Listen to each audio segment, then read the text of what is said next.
BJ and Terrell, whenever you guys are ready. BJ, first time back on court in 2 months. I know you were visibly upset there at the end in the alma mater line. You were really upset, but can you just take us through your entire night? What was it like for you? It was good to be back on the floor for sure.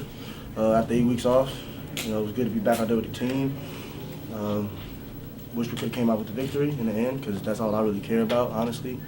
I just want to come back, help the team win. And we didn't do that tonight. So that's all I'm really concerned with. That's all that matters to me is winning. How are you feeling just physically?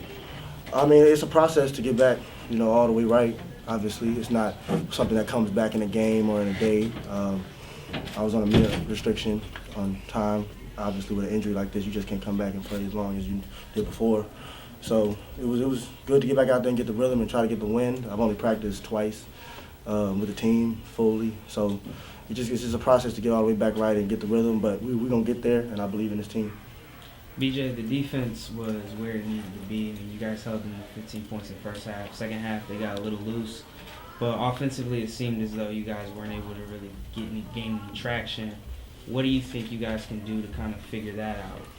I think when you insert new players at any time, we've had guys come in and out throughout the season, so it's hard to get a consistent rhythm as a team. But we have good players in that locker room, good offensive players in that locker room, so the offense is going to come for us because teams don't win in March from offense, they win from defense. So as long as we keep our defense where it is, our offense is going to get to where it needs to be.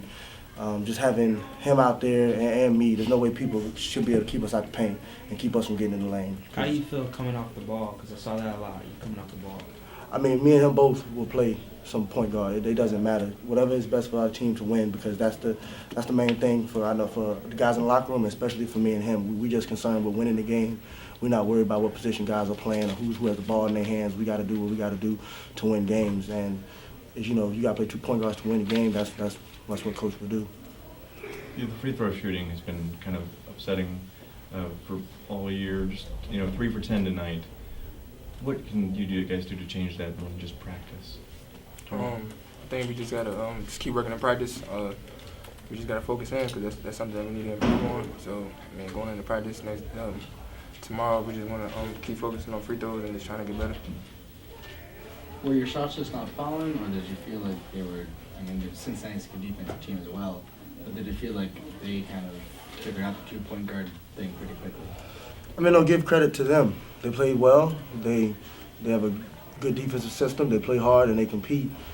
But on our end, we know things that we can improve on. We know the shots that we're gonna get, and the shots we gotta start making the shots fall.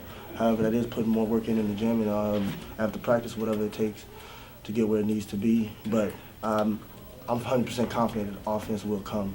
Just give it time, and our offense will get to where it needs to be. He's a little banged up right now, and obviously I'm just coming back from the injury, so you can't expect it all to come together in one night.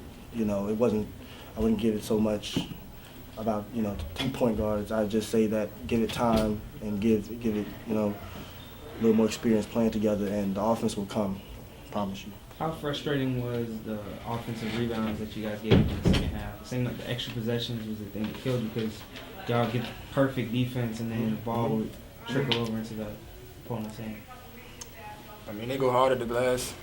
That's something that they do. Their program is built on just going to the offensive glass. So they came hard second half, but we just need to next time just make sure we just stay locked in all the way. Fourth quarter, second half, just make sure we box out, find a man. They did a good job doing the boys tonight. What's the goal on the boards when the 4 guard lineup is in and Chad's or whoever's at the 5? You guys did that for a little stretch, and it seemed like defensively y'all got a lot of deflections and things like that and got kind of things going a little bit. We can play with more pace and penetrate their defense more when we have more guards in the game, whether it's me and him and Caesar, or him, Caesar and Dayon, whoever's in the game. When you got more guards in there, you can attack their defense better just because they got to put bigger guys on you. Traditionally, they play 2 big men, which is not normal nowadays to play a guy like Clark and Washington together. So when we put 4 guards in there, just a way to combat their length by trying to attack them off the dribble. You talk about the atmosphere for this game. Obviously, a big opponent, top 15 opponent, a big packed house. How much anticipation was there in the locker room before this game, knowing what the atmosphere was going to be like? I think we were locked in on the game more than anything, but you got to give love to the students and everybody that came out and the fans. I mean, we need their support every game for the rest of the season. The things we're trying to accomplish as a team, it cannot be accomplished without their support and the atmosphere they set for us tonight. We need games like those, consistently, and we need that support because we promise you, when they come out, we'll give them a team that's going to play hard and going to lay it on the line every game, and a team that's going to make UCF proud. So we need the students to come out. We need the fans in Orlando, the city, to come out and support us, the whole community. In your first game back, was there anything that surprised you about how you performed? Did you think that that you kind of met your expectations for how you performed? I mean, it's a process for me individually, but like I said before, I go into games trying to compete at a high level and help the team win. If we don't win, I'm not really concerned with how I am. I'm one piece of a large puzzle that we're trying to put together. So it's about the team and how we're going to win games moving forward because that's what we're trying to do. We're trying to be a championship team and a championship program that's going to win in March. So all that matters is how the team performs in winning games. Anything else? Thank you. Thanks, guys. Thanks, guys.